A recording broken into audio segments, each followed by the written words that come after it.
সুপ্রিয়া দেবী অভিনীত বাংলা ছবির সম্পূর্ণ তালিকা পার্ট 2। সাথী দেখা হলো দুজনা দৃষ্টিতে।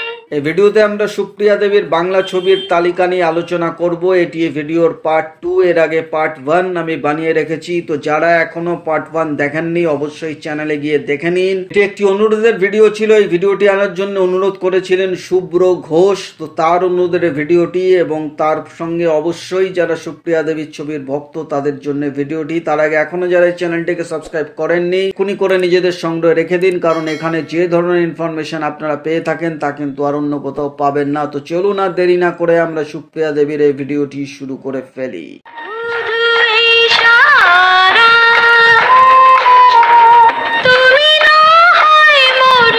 পার্ট 2 শুরু হচ্ছে মর্মবাণী ছবি দিয়ে। এই ছবিটি পার্ট 1-এ মিস হয়ে গেছিল। তো এই ছবিটি 1958 সালের 5ই ডিসেম্বর মুক্তি পেয়েছিল। সুশীল মজুমদার ছিলেন এই ছবির পরিচালক। সাবিত্রী চ্যাটার্জি প্রধান চরিত্রে অভিনয় করেছিলেন, সঙ্গে ছবি বিশ্বাস, অনুপ কুমার, অসীম কুমাররা ছিলেন এবং বক্স অফিসে মর্মবাণী অ্যাভারেজ ব্যবসা করেছিল। এর পরের ছবি অয়নান্ত। 1964 সালের 10ই জুলাই অয়নান্ত ছবিটি মুক্তি পেয়েছিল। সন্ধানী ছিলেন এই ছবির পরিচালক। সৌমিত্র চ্যাটার্জি নায়ক ছিলেন, সঙ্গে জহর রায়, ছায়াদেবীরা ছিলেন এবং বক্স অফিসে অয়নান্ত সেমি হিট করেছিল।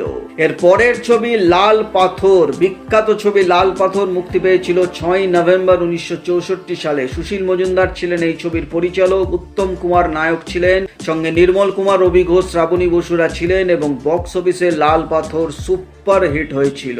এর পরের ছবি শুধু একটি বছর। 2 বছরের ব্যবধানের পর 1966 সালের 1 এপ্রিল ছবিটি মুক্তি পেয়েছিল। উত্তম কুমার এই ছবির পরিচালক ছিলেন, নায়কও ছিলেন তিনি, সঙ্গে তরুণ কুমার, জহর গাঙ্গুলি, সর্বেন্দ্ররা ছিলেন এবং বক্স অফিসে শুধু একটি বছর হিট করেছিল।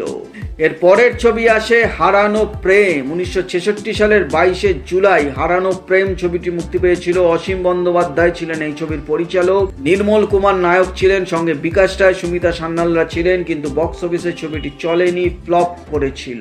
এর পরের ছবি কাল তুমি আলেয়া। 1966 সালের 30 ডিসেম্বর ছবিটি মুক্তি পেয়েছিল। শচীন মুখার্জি ছিলেন এই ছবির পরিচালক। উত্তম কুমার নায়ক ছিলেন, সঙ্গে সাবিত্রী চ্যাটার্জি, কমল মিত্র, তরুণ কুমাররা ছিলেন এবং বক্স অফিসে কাল তুমি আলেয়া সুপার হিট হয়েছিল।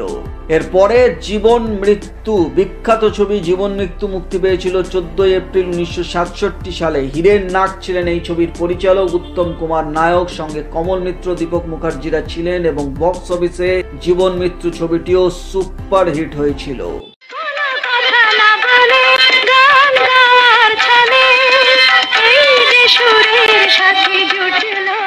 এর পরের ছবি আসে আকাশ ছোঁয়া। 1967 সালের 16ই জুন আকাশ ছোঁয়া ছবিটি মুক্তি পেয়েছিল। রাজেন তরফদার ছিলেন এই ছবির পরিচালক। দিলীপ মুখার্জি, অনিল চ্যাটার্জি, ছায়াদেবীরা ছিলেন, কিন্তু বক্স অফিসে ছবিটি চলেনি, ফ্লপ হয়েছিল। এর পরে আসে চৌরঙ্গি। 1968 সালের 10ই সেপ্টেম্বর চৌরঙ্গি ছবিটি মুক্তি পেয়েছিল। পিনাকি মুখার্জি ছিলেন এই ছবির পরিচালক। উত্তম কুমার, বিশ্বজিৎ, শুভেন্দু চ্যাটার্জিরা ছিলেন এবং বক্স অফিসে চৌরঙ্গি হিট করেছিল। এর পরের ছবি 3 অধ্যায়। একই বছর 1968 সালের 20 সেপ্টেম্বর মুক্তি পেয়েছিল 3 অধ্যায়। মঙ্গল চক্রবর্তী ছিলেন এই ছবির পরিচালক। উত্তম কুমার, সন্ধ্যা রায়, বিকাশ রায়রা ছিলেন এবং বক্স অফিসে 3 অধ্যায় হিট করেছিল। এর পরের ছবি আসে সাবরমতী। 3রা জানুয়ারি 1969 সালে ছবিটি মুক্তি পেয়েছিল। হীরেন নাগ ছিলেন এই ছবির পরিচালক। উত্তম কুমার নায়ক ছিলেন, সঙ্গে কমল মিত্র, তরুণ কুমার, ভানু বন্দ্যোপাধ্যায়রা ছিলেন এবং বক্স অফিসে ছবিটি হিট করেছিল। এর পরের ছবি চিরদিনের। 1969 সালের 24 জানুয়ারি চিরদিনের ছবিটি মুক্তি পেয়েছিল। অগ্রদূত ছিলেন এই ছবির পরিচালক, সঙ্গে উত্তম কুমার নায়ক ছিলেন, কমল মিত্র, পাহাড়ি সান্যালরা ছিলেন এবং বক্স অফিসে চিরদিনের ছবিটি অ্যাভারেজ ব্যবসা করেছিল।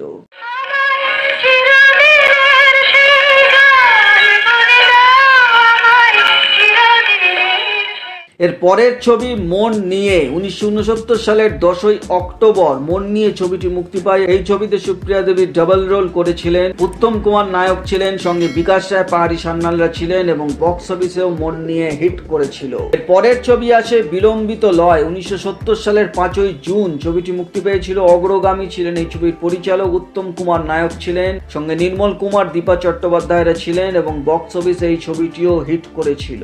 এর পরের ছবি জীবন জিজ্ঞাসা 1971 সালের 15ই অক্টোবর ছবিটি মুক্তি পেয়েছিল। পীযূষ বসু ছিলেন এই ছবির পরিচালক, উত্তম কুমার নায়ক ছিলেন, সঙ্গে তরুণ কুমার, সুলতা চৌধুরীরা ছিলেন এবং বক্স অফিসে এই ছবিটিও হিট করেছিল।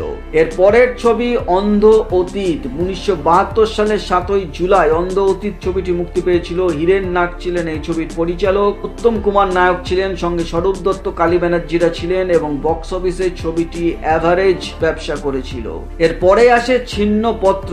একই বছর 1972 সালের 13ই অক্টোবর ছিন্নপত্র ছবিটি মুক্তি পেয়েছিল। যাত্রিক ছিলেন এই ছবির পরিচালক, উত্তম কুমার নায়ক ছিলেন, সঙ্গে মাধবী মুখার্জি, দিলীপ মুখার্জিরা, কমল মিত্ররা ছিলেন এবং বক্স অফিসে ছবিটি হিট করেছিল।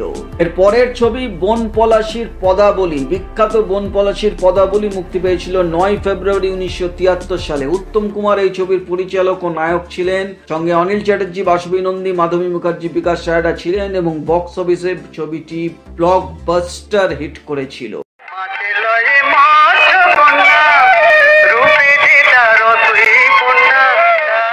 এর পরের ছবি রক্ত তিলক। 1974 সালের 15ই ফেব্রুয়ারি রক্ত তিলক ছবিটি মুক্তি পেয়েছিল।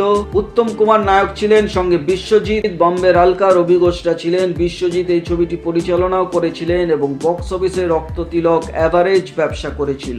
এর পরের ছবি যদি জানতেম। 1974 সালের 1 মার্চ ছবিটি মুক্তি পেয়েছিল। যাত্রিক ছিলেন এই ছবির পরিচালক, সৌমিত্র চ্যাটার্জি নায়ক ছিলেন, সঙ্গে উত্তম কুমার, বসন্ত চৌধুরী, কমল মিত্ররা ছিলেন এবং বক্স অফিসেও যদি জানতেম হিট করেছিল। পরের ছবি আসে নগর দর্পণে। 1975 সালের 27শে জুন নগর দর্পণে ছবিটি মুক্তি পেয়েছিল। যাত্রিক এই ছবিটি পরিচালনা করেছিলেন। উত্তম কুমার, কাবেরী বসু, দিলীপ মুখার্জিরা ছিলেন এবং বক্স অফিসেও নগর দর্পণে হিট করেছিল। এবং এর পরের ছবিটিও সন্ন্যাসী রাজা। 30শে অক্টোবর 1975 সালে ছবিটি মুক্তি পেয়েছিল। পীযূষ বসু ছিলেন এই ছবির পরিচালক, উত্তম কুমার নায়ক ছিলেন, তরুণ কুমার, সুলতা চৌধুরীরা ছিলেন এবং বক্স অফিসে সন্ন্যাসী রাজা ব্লকবাস্টার হিট করেছিল। সাজতে লাগে, পুজোয় লাগে, লাগে মালা গেঁথে নিতে। পরপর উত্তম কুমারকে নিয়ে হিট ছবি দিয়ে যাচ্ছিলেন এবং এর পরের ছবিটিও বাঘবন্দি খেলা। 19শে ডিসেম্বর 1975 সালে ছবিটি মুক্তি পেয়েছিল। পীযূষ বসু ছিলেন এই ছবির পরিচালক, উত্তম কুমার, পার্থ মুখার্জি, মহারায় চৌধুরী, অসিত বরণরা ছিলেন এবং বক্স অফিসেও এই ছবিটিও হিট করেছিল।